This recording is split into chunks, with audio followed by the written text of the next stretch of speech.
이제 증여나 상속 관련해서 제가 이제 이거는 제가 지금 상속 관련, 증여 관련해서 실제로 세금 상담을 했던 내용들입니다. 한번 보시면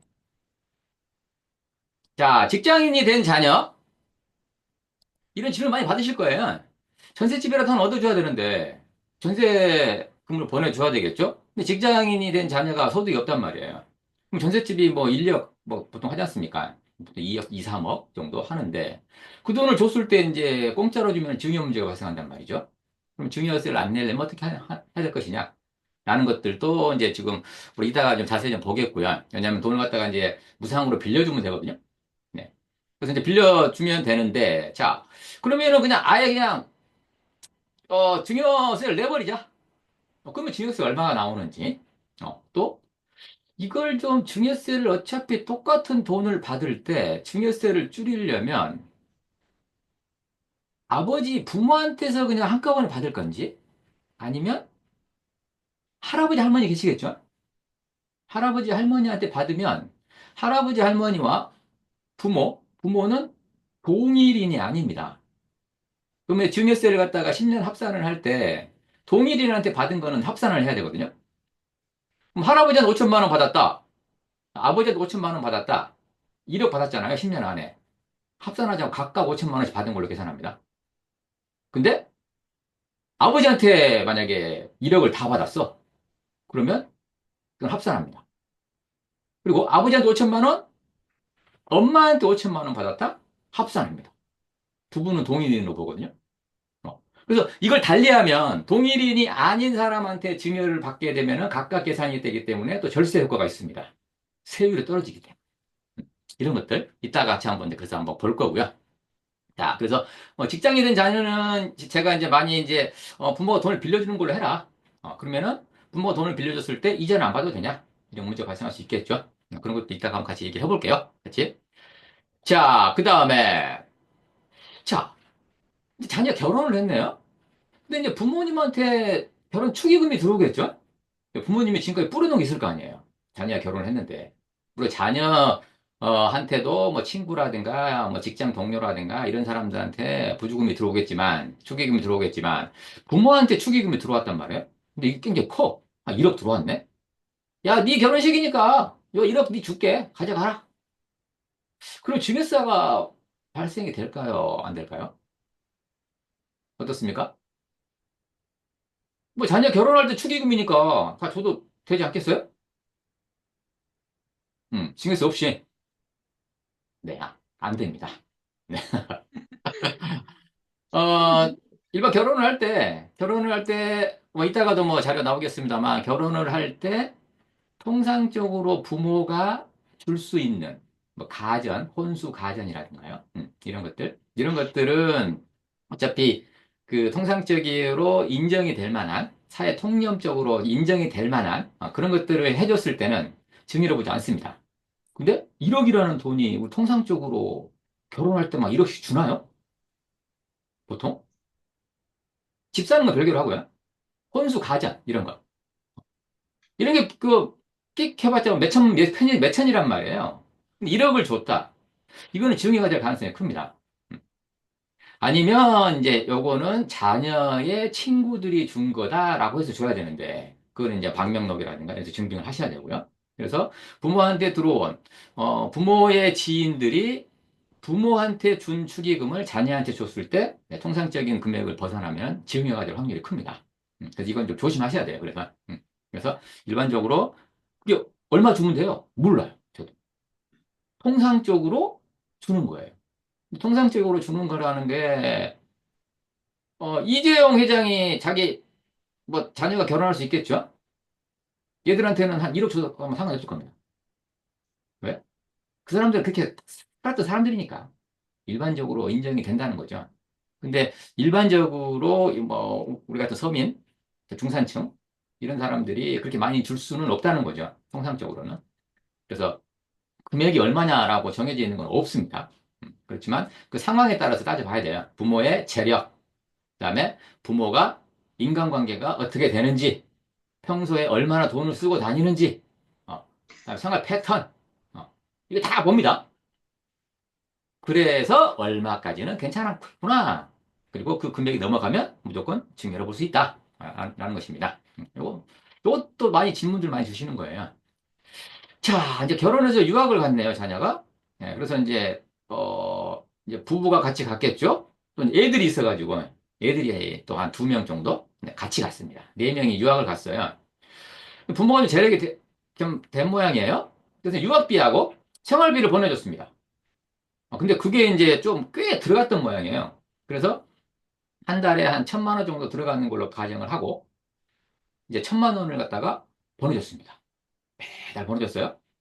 근데 이 유학한 자녀들이 부모가 좀 머리가 좀 이렇게 좋았던 모양이에요. 그고 이제 그 유학 비용으로 거기 학교 등록금 같은 거 다 내야 될 거 아니에요. 그리고 생활비도 해야 될 거고. 그래서 1,000만 원을 보내준 건데 학비하고 생활비로 이 사람들이 학비를 갖다가 안 내게 장학금을 받았네요. 그 외국에서 학비가 안 들어갔어요. 생활비는 들어갔겠죠. 그러니까 엄마가 보내준 1,000만 원이 남아요, 돈이. 그래가지고 한 뭐 생활비 한 500 쓰고 그래가지고 한 500씩 모았습니다. 1년 모았더니 6천만 원이네요. 2년 모으고 한 5년 모았더니 3억을 모았어요.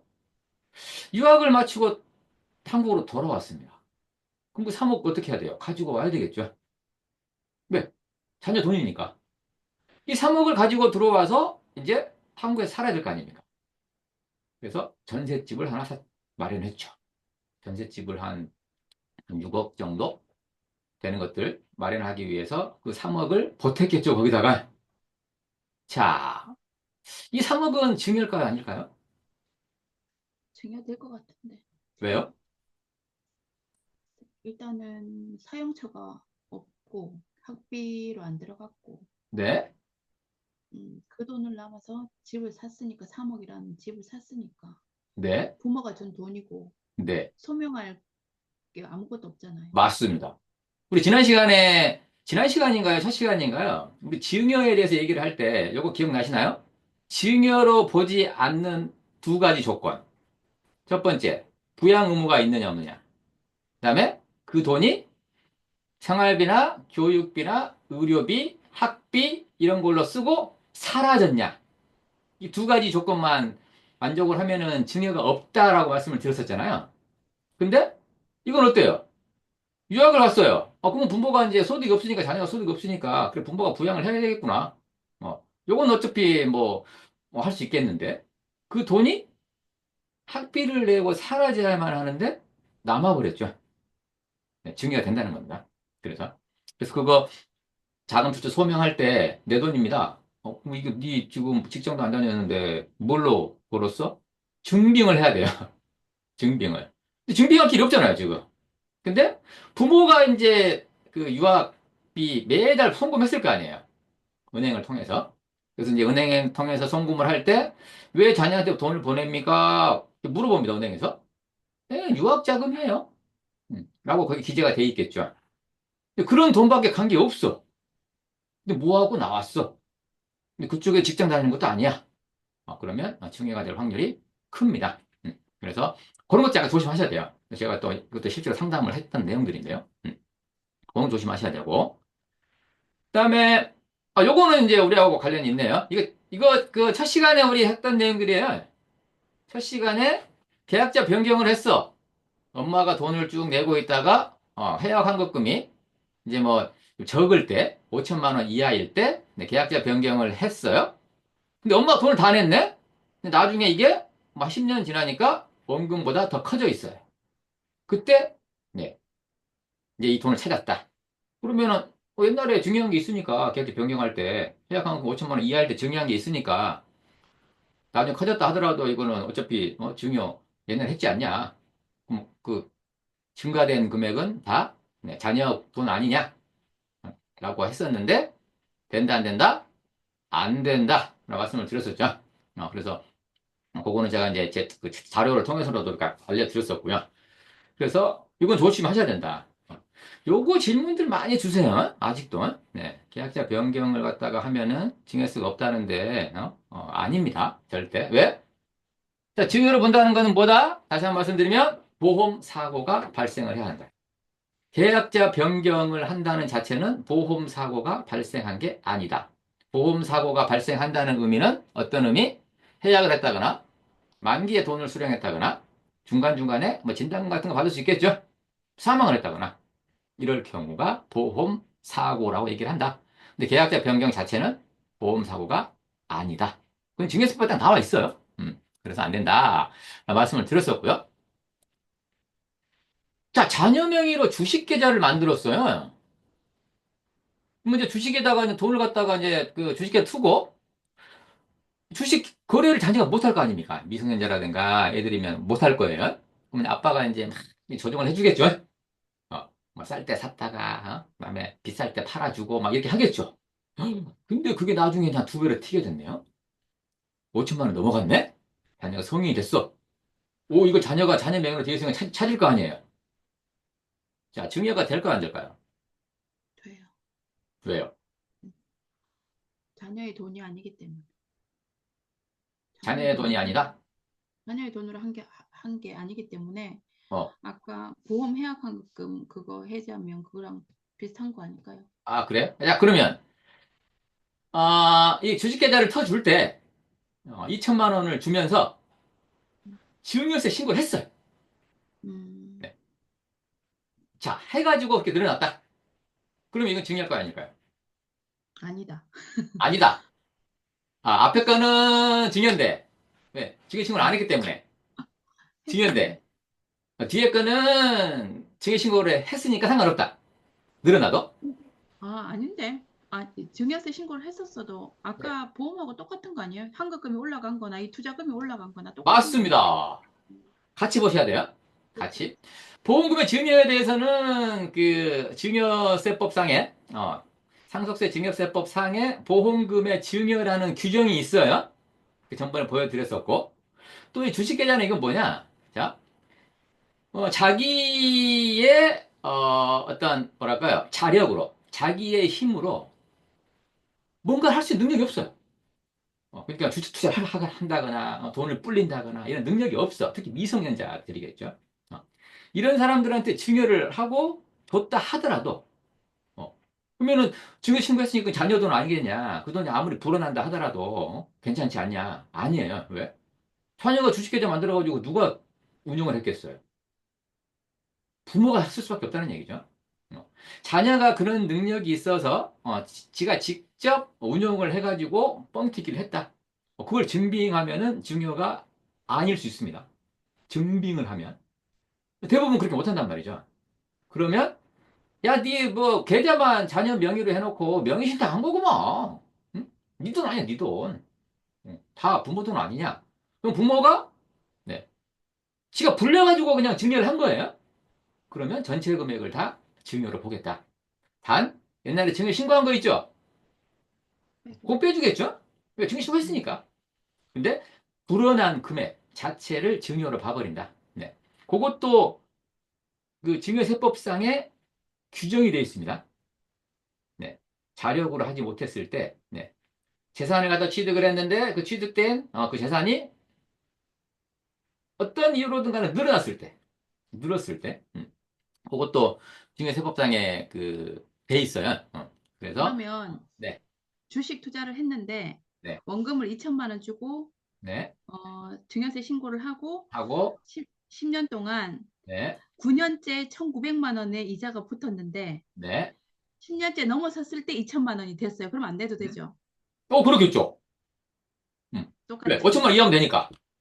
그러겠죠? 왜? 늘어난 것이 얼마이든 간에 음, 20살이 됐어. 5천까지는 줄 수 있는 거니까. 그러니까 늘어날만 하면 네. 인출하면 되겠네요. 조금 그러면 되겠죠. 한도 걸릴 때. 그렇죠, 그렇죠.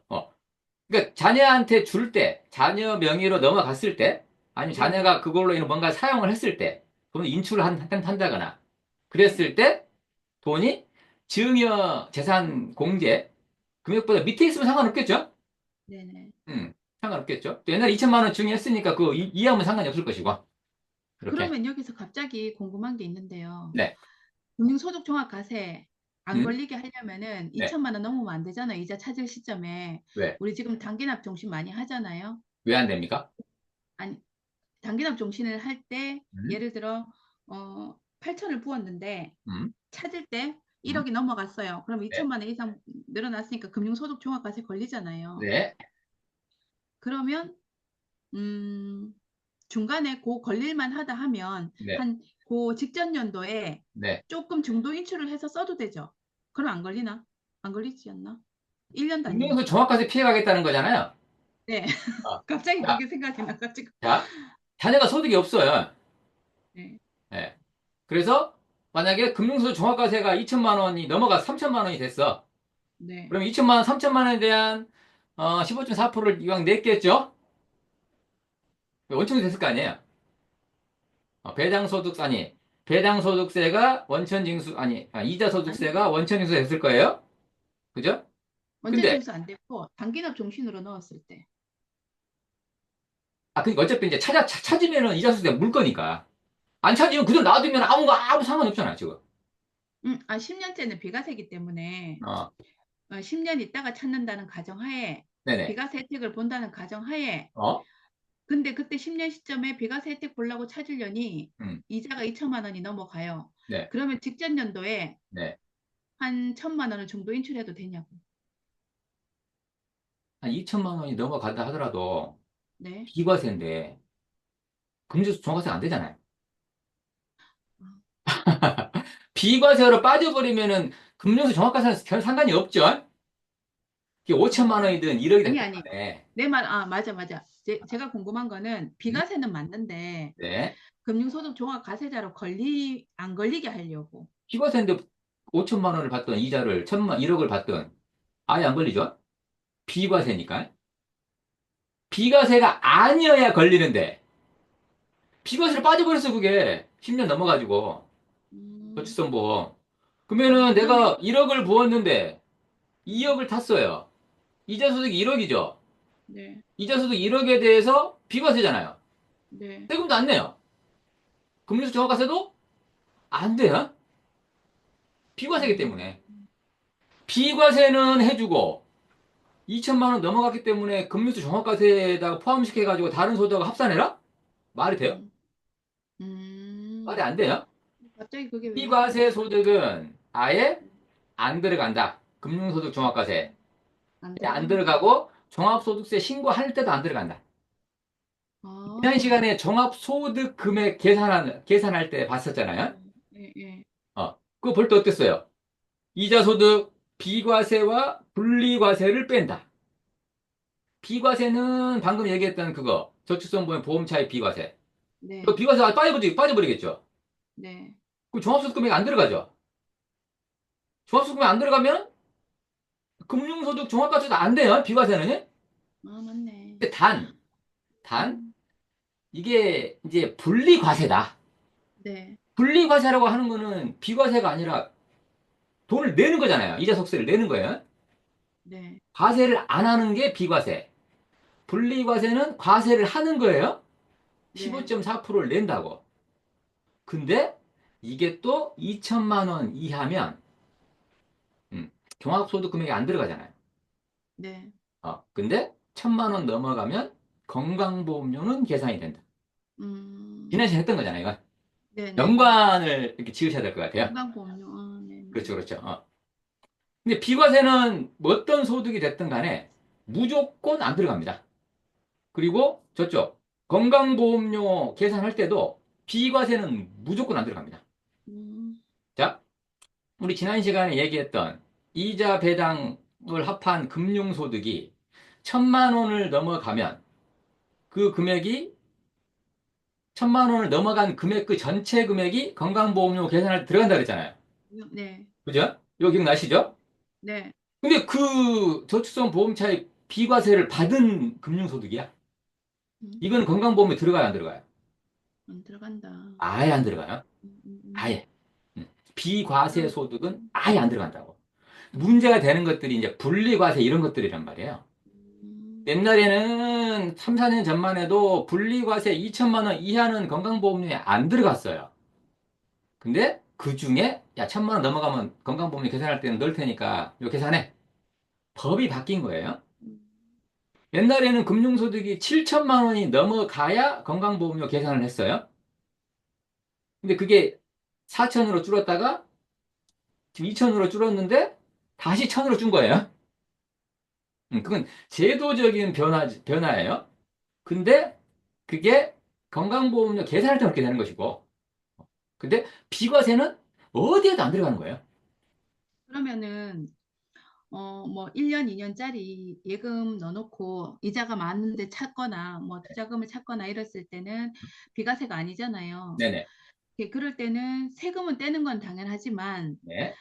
2천만 원 이 금융소득 종합과세에 안 걸리려면 음, 나눠서 분산해서 뭐 1년 단위로 찾거나 12월 네. 말에 하나 찾고 1월 1일 날 찾거나 네. 분산해서 넣는 건 방법이네요. 그렇죠. 하나의 방법이겠죠.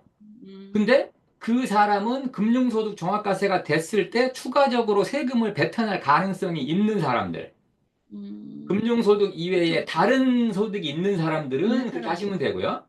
네, 근데 다른 소득 아예 없어요. 미성년자 같은 경우에. 네, 그럼 2천만 원 넘어가도 상관이 없죠. 금융소득이. 네, 네, 왜? 3천만 원이에요? 비과세가 안 돼. 또 분리과세가 안 돼요. 세금 냈어요? 네. 그럼 3천만 원이 15.4% 세금을 냈을 거 아니에요. 그러니까 금융소득 종합과세로 가요. 다른 소득 있어요, 없어요? 없어요. 가봐서 계산을 해봤자 없어요. 원천징수 세액을 넘어가지 않아요. 음, 그래서 그것이 얼마까지 그러면 그렇게 줘도 되냐? 거의 8천만 원까지 금융소득이 발생해도 추가적인 세금이 없어요. 이해 가세요? 8천만 원. 아, 요거, 다른 분들 괜찮으시다면 요거 한번 제가 그러면 간단히 보고 갈게요.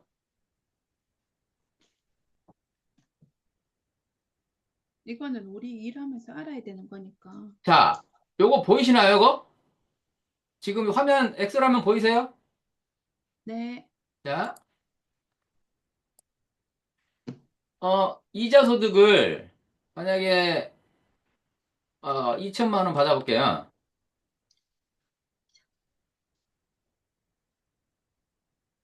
금융소 다 다른 것이 없어요. 그럼 2천만 원에 14%, 280만 원이 원천징수가 됐겠죠. 근데 이거는 2천만 원 이하이기 때문에 종합과세가 안 돼요. 맞죠? 네, 근데 3천만 원을 받아볼게요.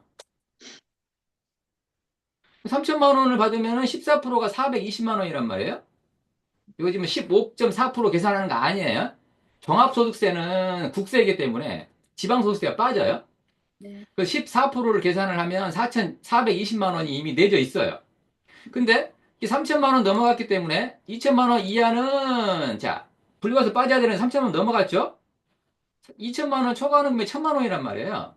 그러면 종합과세가 됐을 때 요 1천만 원이 들어간다고 이렇게 종합과세 금액으로. 그리고 2천만 원은 14%가 계산이 돼요. 음, 요거는 법으로 정해놓은 계산 방식이에요, 그냥. 이거 우리가 막 왈가왈부 할 필요 없어요. 이게 계산이 되는구나. 2천만 원은 14%를 계산을 하고요. 나머지 1천만 원 넘어간 거를 넣어가지고 종합소득세 계산을 하게 되면 이 계산 방식에 의해서 결정세액이 420만 원이 나와요. 420만 원, 아까 낸 거 똑같잖아. 추가적으로 낼 돈이 없다 이거예요. 자, 아, 8천만 원 가볼게요. 네, 2천만 원은 14% 계산이 될 거예요. 그쵸. 6천만 원이 온다고. 네, 6천만 원 계산해가지고 결정세액이 1144만 원이에요. 그러면 여기 1120만 원 내놨죠? 네, 8천만 원에 대한 14%. 네. 근데 1144만 원 내래요. 24만 원 더 내야 돼요. 이해가세요? 자, 그러면 저거 7천만 원 해볼게요. 다른 소득이 없다는 가정이에요. 7천만 원 금융소득이 발생을 해도 추가적으로 낼 세금이 없다고. 왜? 종합과세 되는 방식으로 계산을 한다 하더라도 2천만 원의 그 뭐야 우리 그 종합소득 세율에 적용이 되는 게 아니에요. 2천만 원 무조건 14%야. 2천만 원은. 2천만 넘어간 금액만 이렇게 되기 때문에 그래서 음, 소득이 없으면 7천만 원을 줘도 여기 지금 이제 소득공제가 한 150만 원 정도 들어가요. 인적공제. 무조건 들어가는 거니까. 어. 음, 들어가면은 8천만 원 해도 안 나올걸요? 안 나옵니다. 음, 9천만 원 해볼까요? 이제 나오죠. 근데 3천만 원을 받아도 다른 소득이 내가 한 5천이 있어. 음, 그럼 세금이 나와버린다고. 합산해서. 네. 3천만 받아도요. 다른 소득이 있으면. 그래서 다른 소득이 있는 사람들은, 이 2천만 원 넘어가는 걸 조심하셔야 되고, 근데 소득이 미성년자라든가 이런 사람들이 없어. 다른 소득이 없다. 그러면 걔가 소득이 발생할 때까지는 큰 문제는 없다. 왜? 금융소득은 매년 계산하고 끝나버려요. 물론 이제 8천만 원 갔을 때 얘가 건강보험 피부양자 박탈되겠죠. 그 지역보험료로 가야 돼요. 음, 그 지역가입자에서 지역보험료 내야 돼요. 건강보험료. 그 금액이 근데 얼마나 되겠어요? 8천만 원 가져왔는데 내가. 거기서 4천만 원 건강보험 낸다 하더라도 1년 동안. 4천만 원 이익 아니? 더 음, 내는 세금 없고. 음.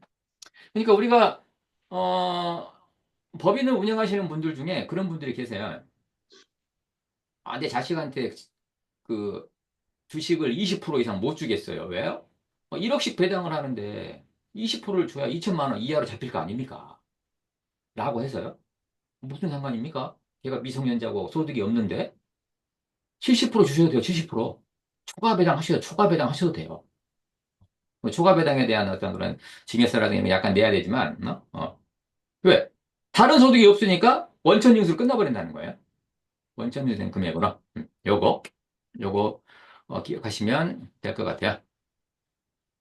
요거 이제 방금 이제 그 단장님이 그 말씀을 주셔가지고 그냥, 한번 이렇게 그냥 이거 말로만 하면은 이해를 못하는 경우가 많이 계세요. 아, 그럴까? 라고 생각을 하시는데, 음, 그렇죠. 약간 보여드렸고요. 자, 그 다음에, 자, 그러면은, 자, 그래서 자녀 명의로 주식계좌 만들고 미수분 투자 마찬가지겠죠. 부모 돈으로 투자를 했다 한다면 똑같다. 조심해야 된다. 라는 것들이고요. 그 다음에, 요건 방금 말씀드린 그거예요. 미성년자 자녀한테 증여를 한 다음에 보험료를 납입했다. 나중에 그 금액이 커지게 되면 증여한 금액을 빼놓은 나머지 차익에 대해서는 세금을 낼 가능성이 있다. 증여세가. 이거 보시면 될 것 같고요. 요거는 이제 제가 이제, 자, 우리가 증여 상속을 이제 공부하는 거기 때문에, 암이 재발한 아내가 이제 죽을 때가 됐어요. 그러니까 남편과 다섯 자녀한테 한 재산이 한 4, 50억 되는데, 지금 내가 죽기 전에 증여하는 게 낫겠냐? 아니면 상속으로 가는 게 세금 면에서는 적겠냐? 라고 상담을 해드린 적이 있는데요. 뭐 이거는 증여를 계산하는 방법과 상속을 계산하는 방법. 이걸 좀 이해를 하셔야, 증여가 낫겠네요. 상속이 나을 것 같습니다. 아니면 다른 방법이 나을 것 같네요. 라는 것들 다 이렇게 상담을 해줄 수 있을 것 같습니다. 그래서 요 부분 이따가 이제 같이 공부를 해볼게요. 같이 공부를 하면서 이럴 경우에는 증여하는 게 더 좋을 수 있겠네. 아니면 이럴 경우에는 상속이 낫겠구나. 보통 이제 상속이 더 훨씬 그 상속 재산 공제라는 걸 많이 해주기 때문에 유리해 보입니다. 또 이제 올해 세법 개정안에 자녀 한 명당 얼마씩 깎아줍니까? 지금 5천만 원 깎아주는데 싫어. 5억씩 깎아준답니다. 상속. 네, 상속. 네네. 네. 그러면 이제 뭐 자녀 두 명만 해도 10억까지는 세금 못 따는 얘기니까요. 음, 돈이 그런 것들 없어요. 이따가 한번 같이 한번 이제 보도록 할게요. 그거는. 요거는 실질적으로 지금 상담, 영업하시면서 이렇게 상담을 많이 받으시는 내용들만 제가, 좀 추려 놓은 거예요. 제가 상담을 했던 내용들이고 하니까. 요것도 이제 마찬가지 상속할 때 제가 이제 예를 많이 드는 건데요. 일반적으로 상속재산이 5억 원 이하면 일괄공제라고 5억을 깎아줍니다. 상속재산 공제라고 해서요. 그럼 보통 세금이 없어요. 근데 할아버지가 이 자녀한테 상속을 하는 게 아니라 내가 죽으면 손자한테 줘라, 이 아파트를. 라고 유언을 남기게 되면 세금이 발생이 됩니다. 5억 이하라 하더라도. 왜 그러는지. 그래서 요거 지금, 저한테, 이거 제가 실제로 상담을 했던 내용이에요. 손자가 저렇게 받고 와서 이제 뭐 상속세는 뭐 없다고 들었는데요. 뭐 어떻게 세금 신고를 어떻게 해야 되나요? 뭐 또 뭐 시주세 이런 거 어떻게 내야 됩니까? 라고 와서 왜 상속세가 없습니까? 상속세하고 취득소득세만 1억 3천만 원이 됐습니다. 5억 이하인데. 상속재산이 5억 이하인데 세금을 1억 3천이가 냈어요. 상속세만 거의 한 1억 1천만 원 나왔고요. 네. 왜 그러지? 5억 이하는 세금이 없다는데? 왜 그러는지 이따가 한번 보도록 할게요. 이것도 조심해야 된다. 라는 것들이고요. 이런 경우가 꽤 많습니다. 근데. 네. 자, 우리, 세제적격 연금저축, 뭐, 넣어놓으면은 뭐 400만 원까지 뭐 세액공제 되고 이런 것들이 있죠. 네. 자, 요거는 이제 연금으로 나중에 수령할 거 아닙니까? 자, 연금으로 수령을 남편이 하고 있다가, 남편이 돈을 넣었으니까요. 남편이 죽었네요. 그러면 그 일시금을 찾으면 됩니다. 근데 배우자가 매년 연금을 받을 수 있게끔 네, 배우자가 승계를 했다. 음. 그럼 상수세가 낼까요, 안 될까요? 근데 연금저축 그건 총액이 아무리 많아도 네. 배우자 공제만큼 많을까요? 배우자 공제만큼? 네. 다른 재산은 합산될 수 있으니까. 합산. 아, 요것만 따지면은 5억 이하면은 세금이 없겠지만, 상속세는 없겠지만, 다른 재산을 합산을 하면은 또, 그게 들어갈 수 있는 거니까요. 어. 들어갈 수도 그럴 있겠네. 경우에, 승계하면 상속세가 과세될까요? 당연히 과세되겠죠. 상속세 과세됩니다. 왜? 남편 돈을 부인이 찾아가는 거 아니에요? 그럼 정기금 평가를 해가지고 상속세 과세가 돼요. 자, 여기서 또 하나. 상속세를 냈단 말이에요. 그리고 이제 배우자가 이걸 타갖고 가겠죠. 매년 승계해가지고 이제 연금을 탄단 말이에요. 근데 이거 세제적격 연금저축 할 때 세액공제 받았잖아요. 네. 세액공제. 그럼 이거는 상속세를 내버렸기 때문에 매년 아니면 매월 탈 때 3%, 4%, 5% 연금소득세 내야 되죠. 네. 이거 내야 됩니까? 말아야 됩니까? 상속세 냈는데. 두 번 중복과세는 안 될 것 같은데. 중복과세는 안 된다. 네. 상속세 냈으니까. 자, 우리가 세액공제를 안 받은 연금저축을 남편이 연금으로 쭉 받다가 죽었어요. 배우자가 수익자를 변경을 해서, 아니다. 아내 명의로 가입을 했다고 칠게요. 피보험자가 아내. 왜? 남편이 죽으면 이게 해약돼 버리니까. 피보험자가 남편이었으면. 아내를 피보험자로 해서 남편이 돈을 붓다가 남편이 연금을 탔어. 왜? 연금을 딱 본인이 부었으니까. 그러다가 이제 죽었어요, 자기가. 근데 이제 배우자가 피보험자가 돼 있기 때문에 이 계약은 살아있겠죠? 그럼 배우자가 이제 내가 승계해서 연금을 받겠습니다. 라고 상수세를 냈습니다. 상수세를 냈어요. 자, 그럼 연금을 받을 때 연금 소득세 냅니까, 안 냅니까? 안 되고 세액공제 받은 게 없어요. 안 내겠죠? 없어요. 세액공제 받은 게 없어요? 안 내요. 연금소득세를. 상수세는 무조건 과세가 되는 거고. 세액공제를 받았어요? 안 내요. 연금소득세를. 맞나요? 두 개 다? 네. 맞을 것 세액공제를 같아요. 안 받은 거는 연금소득세를 안 내는 게 맞는 것 같아요. 네. 세액공제 받았네? 상수는 어차피 두 개가 다 부과가 되니까. 음, 연금소득세 안 내도 될까요? 내야만 합니다. 내야 돼요. 왜? 너무 많이 냈네. 세액공제를 받은 것과 상속은 남편이 남겨놓은 재산을 상속을 받은 것에 대한 상속세를 내는 거고요. 옛날에 남편이 혜택 받았던 거, 세액공제 받았던 거, 이것은 세금 내라 이거예요. 연금소득세를 내야만 합니다. 음. 너무 많이 법으로 돼 냈네. 있어요, 그렇게? 법으로. 음. 그러니까 상속세를 갖다 냈다고 해서 연금을 수령할 때 세액공제를 받은 것, 소득공제를 받았던 것은 연금소득세는 내야만 한다. 요거 기억하시면 될 것 같고요. 음, 자, 자, 요것도 제가 많이 말씀을 드리는 건데, 아들이 5살 때 부모님이 이혼을 했어요. 아버지하고 아들이 같이 살았네요. 어머니는 어디 사는지 모릅니다. 5살 때 이혼을 했기 때문에 엄마 얼굴도 생각 안 나요? 아들이 이제 성인이 됐습니다. 직장을 들어갔어요. 근데 이제 정신보험 하나 가입했겠죠? 그래서 한 2억 정도 나오는 정신보험을 가입을 했는데 교통사고로 결혼하기 전에 죽어버렸습니다. 2억이라는 보험금이 나왔겠죠?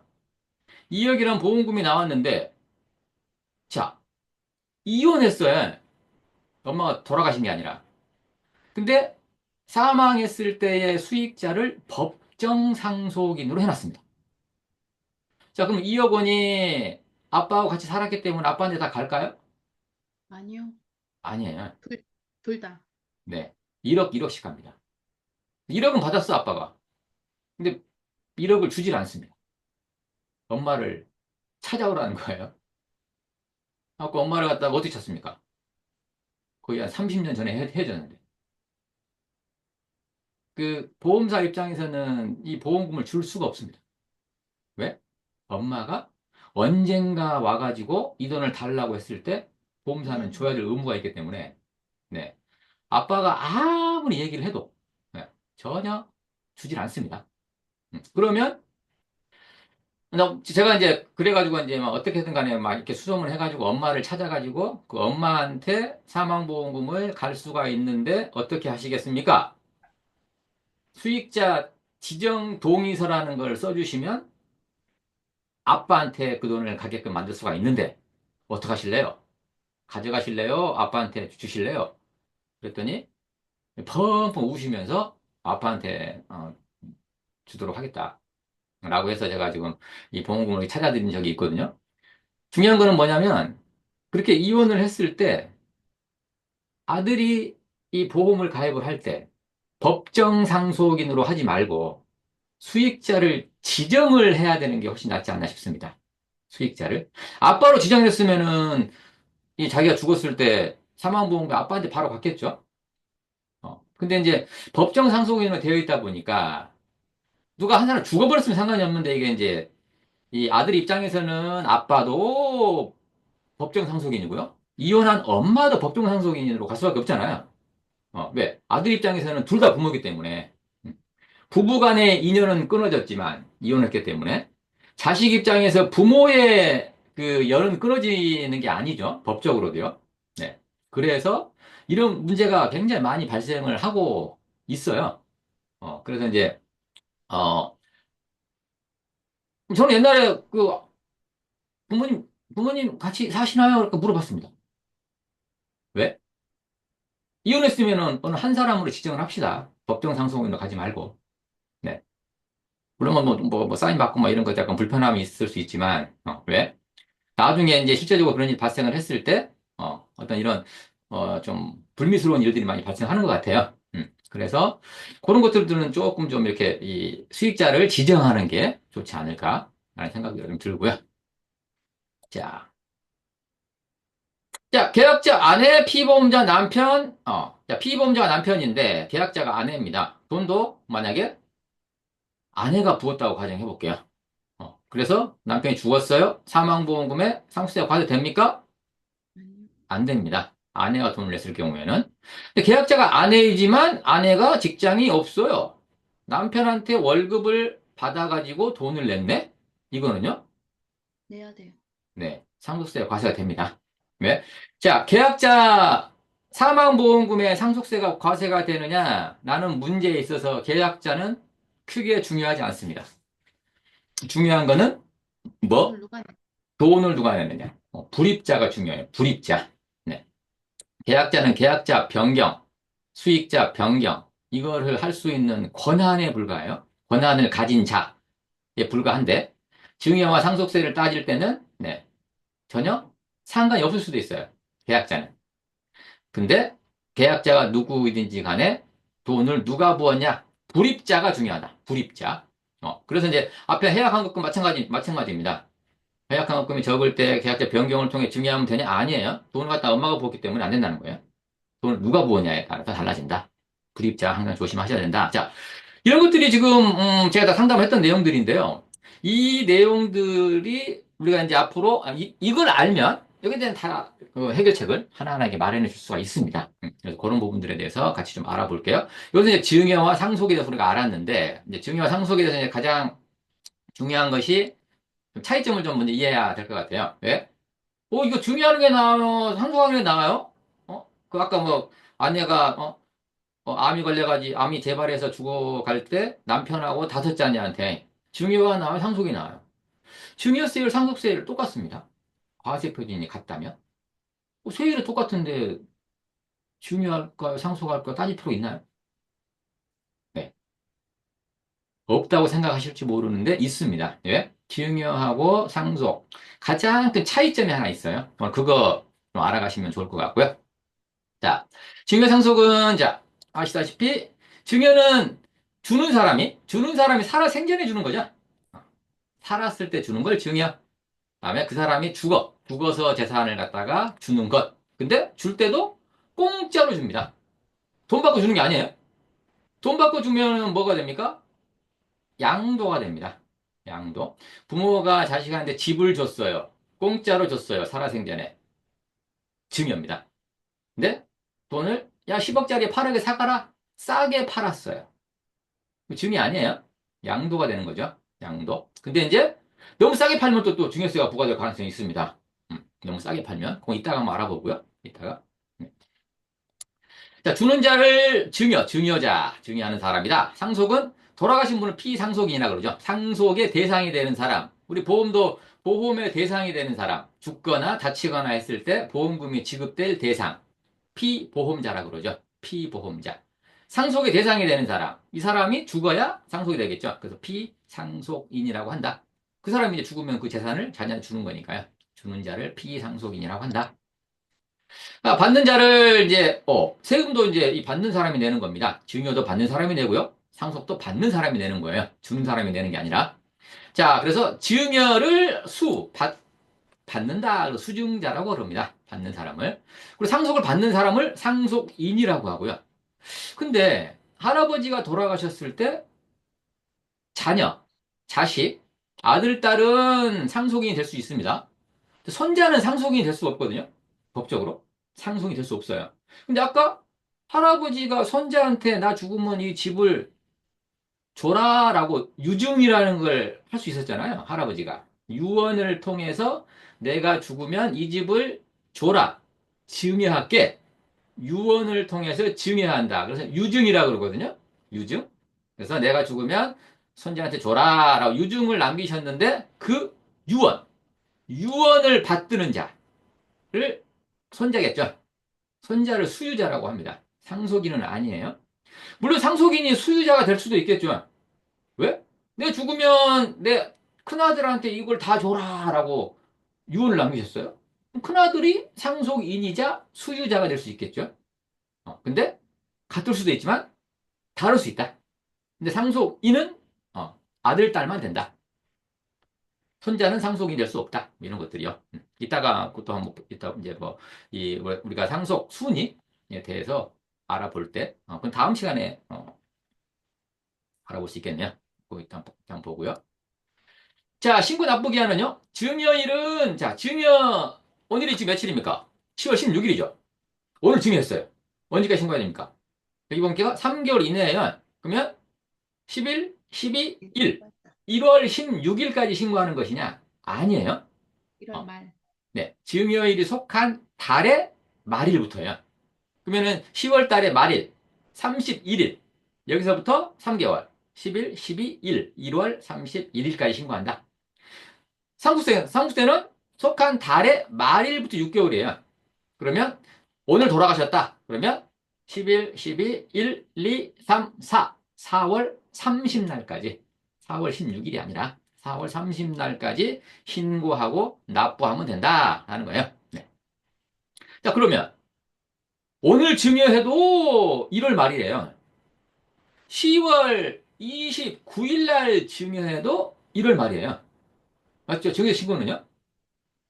그러니까 만약에 아버지가 10월 30날 만약에 증여를 하시겠다라고 하시면 아버지 살아 계시니까 증여는요. 1월 1일. 어, 11월 1일 날 받으면 어때요? 11월 1일 날 받으면 11월 1일이 속해 있는 달의 말일, 11월 30 날로부터 12, 1, 2, 2월 28일, 한 달이 늘어납니다. 하루나 이틀 때문에 한 달이 늘어나요. 신고 기간이. 그러면 아버지한테 이제 말씀을 드려서 하루나 이틀 뒤로 미루면 되겠죠. 그런 것들이야.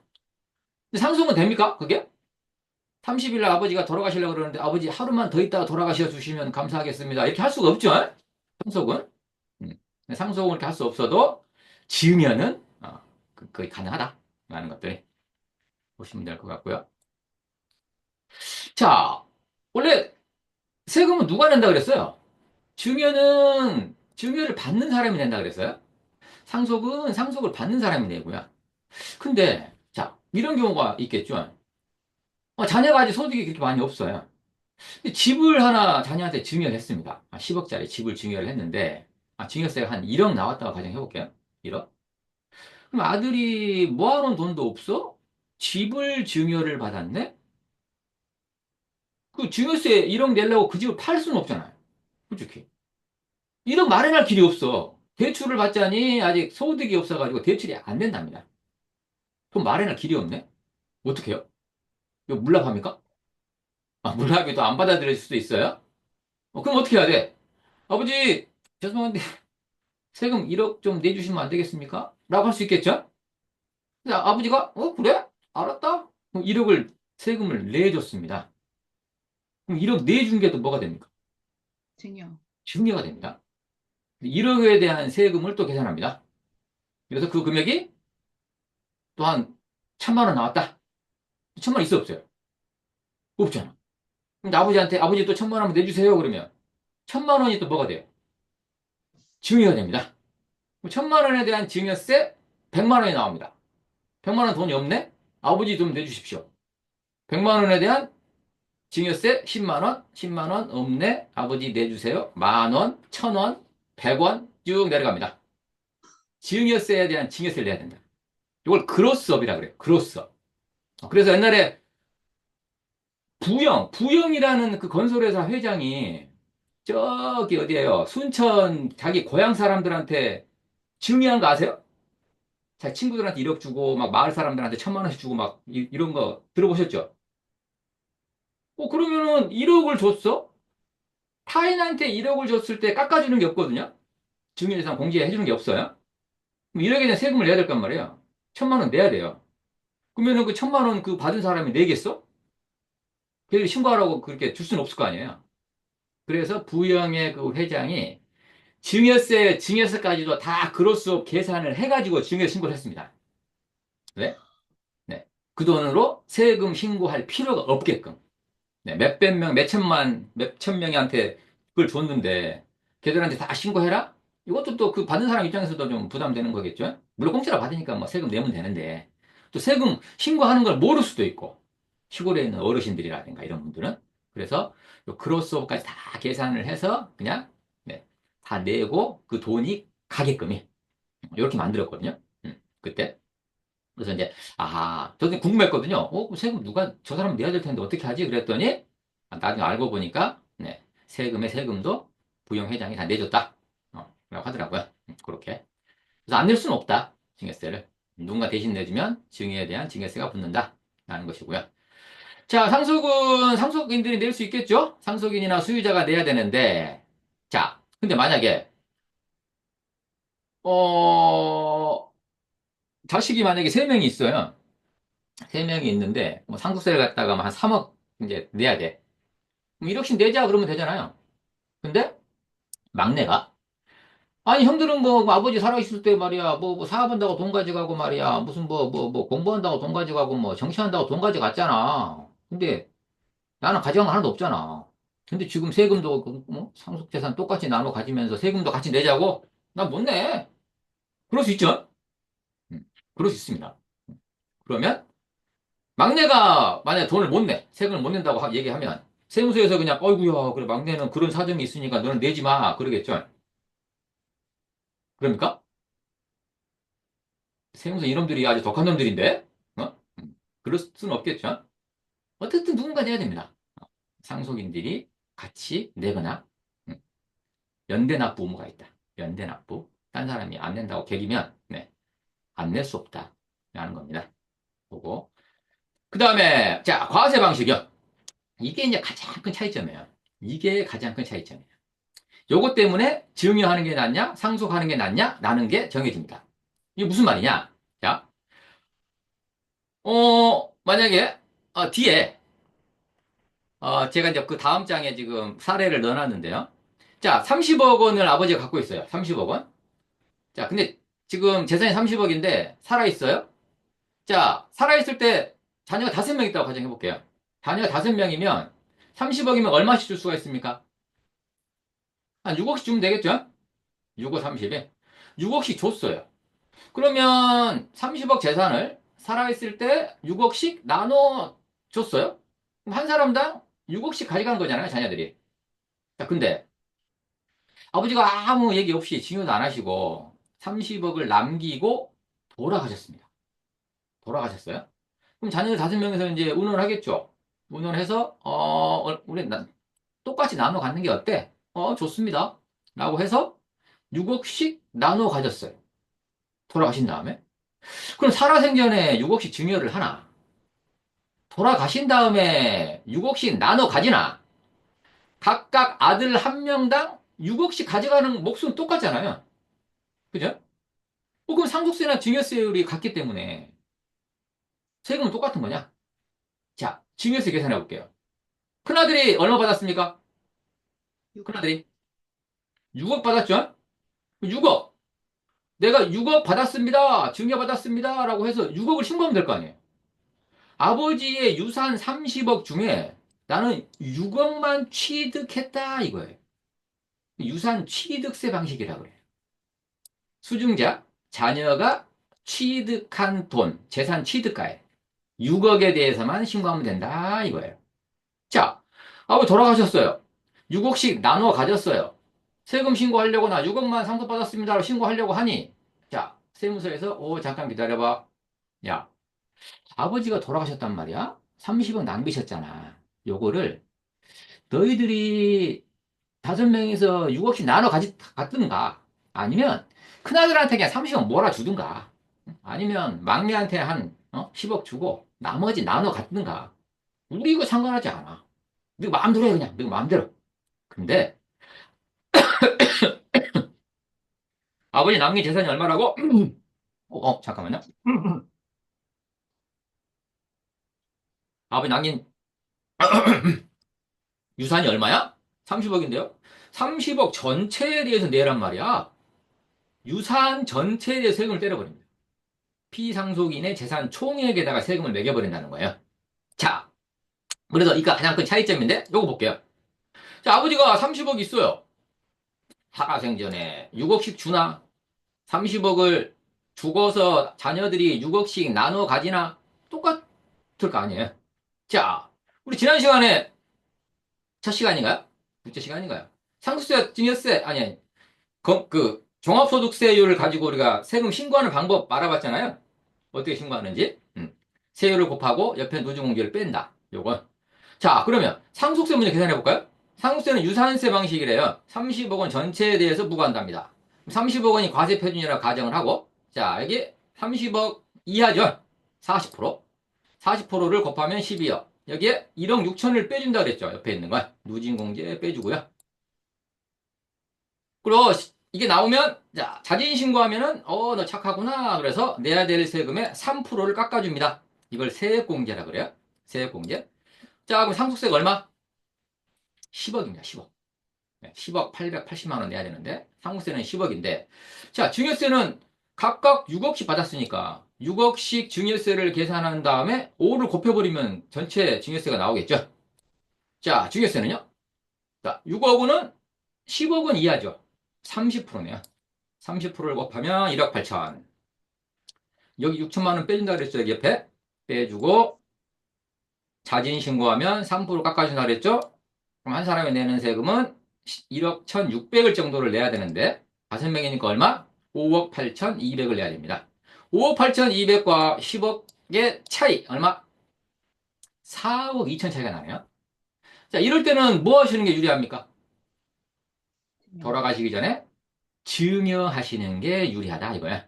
돌아가시기 전에 6억씩 증여해버린 게 세금을 4억을 줄일 수가 있다. 물론 이건 뭐 상습적 공제 같은 거 다 이렇게 배제한 거예요. 과세 표준만 비교한 거니까 단순하게. 네.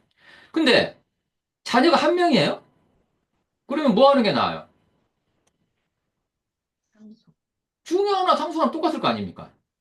그죠? 공제 같은 거 빼놓고, 과세편이 똑같으니까. 자식 혼자 하면 혼자 다 30억 가져갈 거 아닙니까? 증여도 혼자 다 가져갈 거고. 그 세금 똑같습니다. 왜? 세율이 똑같으니까. 30억이 중요한 게 아니라 이거예요. 자식이 몇 명인지, 나중에 이제 상속재산 공제 같은 거 이제 적용을 시켜본다면 배우자가 있는지 없는지, 금융재산인지 아닌지, 이런 것들이. 자, 자식을 갖다가 한 100명 낳았어요. 그러면. 30명만 낳아볼게요. 그럼 한 사람당 1억씩 주면 돼요. 1억씩이. 그럼 10%밖에 안 되거든요. 세금이. 1억 10% 얼마예요? 3천만 원. 3천만 원에 30 하면은 얼마예요? 1억 10%면 1,000만 원인데요. 천만 원이네요. 천만 원에 30명이니까 3억밖에 안 돼요. 3억, 세금이. 3억. 30명 나면 좋아요. 애를 많이 낳으면 좋습니다. 세금을 더 내려면 애를 많이 낳자. 그게 국가의 정책에도 부응을 하는 거죠. 요즘에 애를 안 낳으니까. 요즘에. 자, 그래서 이 증여와 상속의 가장 큰 차이점이 이거예요.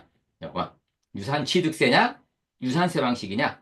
그래서 요즘에 이제 유산세 방식 너무 세금이 많이 나오니 유산취득세 방식, 증여세 부과하는 방식으로 바꾸자라는 게 지금 논의가 되고 있는데 올해 세법 개정 하나도 안 들어갔습니다. 그게 안 들어갔어요. 어떻게 될지 모르겠는데 아무튼 자 그래서 가장 중요한 거 요거. 그다음에 이제 지금 몇 시입니까? 34분이네요, 벌써. 자, 우리 45분까지 잠깐 쉬었다가 다음 거 이어가 보도록 하겠습니다. 잠시 쉬겠습니다. 네.